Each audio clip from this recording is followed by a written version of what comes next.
வணக்கம். முதல்வர் ஸ்டாலின் அவர்களது தலையில் மிகப்பெரிய ஒரு இடியை போட்ட மத்திய அரசு மீண்டும் தமிழகத்தில் ஆளுநராக RN ரவி அவர்களது பதவிக்காலம் நீட்டிக்கப்படுவதாக தற்பொழுது செய்தி ஒன்று மத்திய அரசு தரப்பிலிருந்து வெளியாகியிருக்கிறது.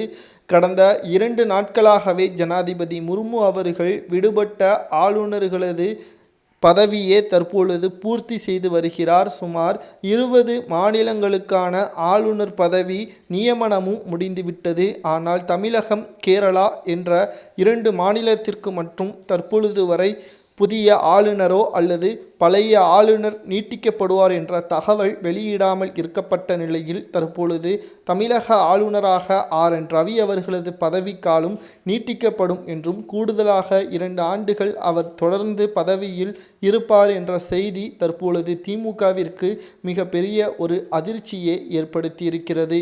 ஏனென்றால் தமிழகத்தை பொறுத்தளவிற்கு திராவிட முன்னேற்ற கழகத்திற்கும் ஆளுநர் RN ரவி அவர்களுக்கும் நேர் எதிர் தற்பொழுது வரை பிரச்சனைகள் நீண்டு கொண்டுதான் இருக்கிறது. சட்டப்பேரவையில் எடுக்கப்பட்ட தீர்மானங்களுக்கு ஆளுநர் RN ரவி அவர்கள் ஒப்புதல் கொடுக்க மறுக்கிறார் என்ற பிரச்சனையிலிருந்து தற்பொழுது வரை திமுக அரசு எந்த ஒரு விமர்சனத்தை வைத்தாலும் அதற்கு நேர் எதிராக விமர்சனத்தை அரசியலிலும் ஆளுநர் கால் வைக்கிறார் என்ற குற்றச்சாட்டையும் திமுக எப்போதுமே அதை முன்வைத்து கொண்டுதான் இருக்கிறது. இந்த ஒரு சூழ்நிலையில் தற்பொழுது மீண்டும் ஆளுநராக RN ரவி அவர்களது பதவிக்காலம் நீட்டிக்கப்பட்டால் நாங்கள் வழக்கு தொடருவோம் என்று திமுக தரப்பிலிருந்து இதற்கு முன்பாக வெளியிடப்பட்டது.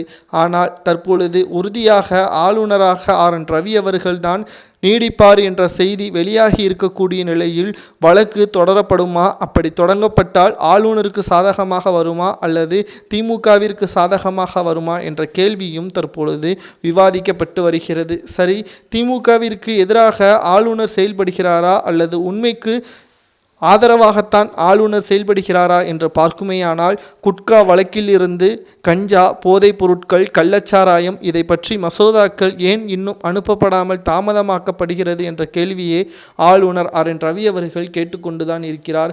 ஆனால் இதற்கான பதில்களை தற்பொழுது வரை திராவிட முன்னேற்ற கழகத்தின் அரசிடம் இருந்து இன்று வரை பதில் வரவில்லை. இதன் காரணமாகத்தான் கடும் கோபமடைந்த ஆளுநர் ரவி அவர்கள் நீட்டை பற்றியான கேள்விகளுக்கும் தற்பொழுது ஆளுநர் ஒப்புதல் அளிக்கவில்லை என்ற காரணத்தினால் ஸ்டாலின் தரப்பினர்கள் தற்பொழுது விமர்சனத்தையும் வைத்து வருகிறார்கள். திமுகவினர்கள் செய்த ஊழலை மறைப்பதற்காக ஆளுநரை மாற்ற வேண்டும் என்று இவர்கள் கூறி வருவதாக தற்பொழுது தமிழக பாஜக தலைவர் அண்ணாமலை அவர்கள் கூறியிருக்கிறார். உங்களது கருத்துக்களை கூறுங்கள். ஆளுநராக ரவி அவர்கள் நீடிக்கலாமா என்பதை கமெண்டில் கூறுங்கள்.